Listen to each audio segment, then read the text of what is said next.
વડોદરાના દિવાળીપુરા કોર્ટ પરિસરમાં 2 જૂન 2025ની બપોરે ગંભીર ઘટના બની હતી. ગોરવા પોલીસ સ્ટેશનના સેકન્ડ મહિલા પી.આઈ.સી.એચ.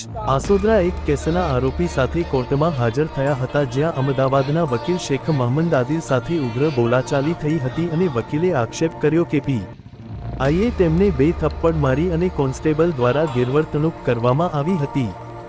જે ઘટનાને અનુસંધાને આજરોજ ડભોઈ બાર એસોસિએશન દ્વારા આ ઘટનાને વખોડી પી.આઈ તથા કોન્સ્ટેબલને તાત્કાલિક સસ્પેન્ડ કરવાની માંગ કરી વિરોધ નોંધાવ્યો હતો. પોલીસનું કામ પ્રજાનું રક્ષણ કરવાનું હોય છે, નહીં કે જાહેરમાં કોઈ પ્રતિષ્ઠિત વકીલ પર હાથ ઉપાડી કાયદો હાથ લેવાનું.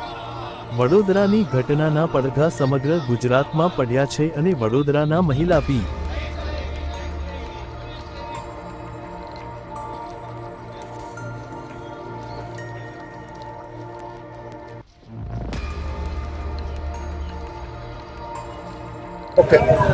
તારીખ 2/6/2025 રોજ વડોદરા કોર્ટ સંકુલમાં વકીલ આદિલ શેખ, જે અમદાવાદથી વડોદરામાં આવેલા અને તેઓના આરોપીને સરેન્ડર કરવા માટે આવેલા, તે માટે પીઆઈ આસુંદરા સાહેબ તથા તેઓની સાથે આવેલા કોન્સ્ટેબલ શ્રી નાઓએ આ વકીલનું અપમાન કરેલું છે અને તેમને 2 લાફા મારી પીઆઈ આસુંદરા સાહેબ શ્રી નાઓએ ગેરવર્તણૂક કરેલું છે.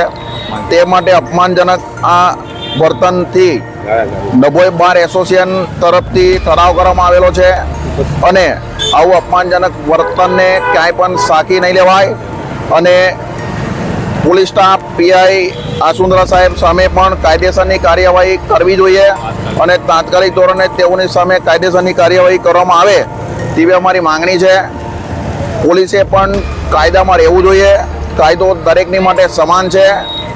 તે માટે ડભોઈ બાર એસોસિએશને આજે ઠરાવ કરેલો છે અને વડોદરા બાર એસોસિએશનના સમર્થનમાં અમારો ટેકો છે.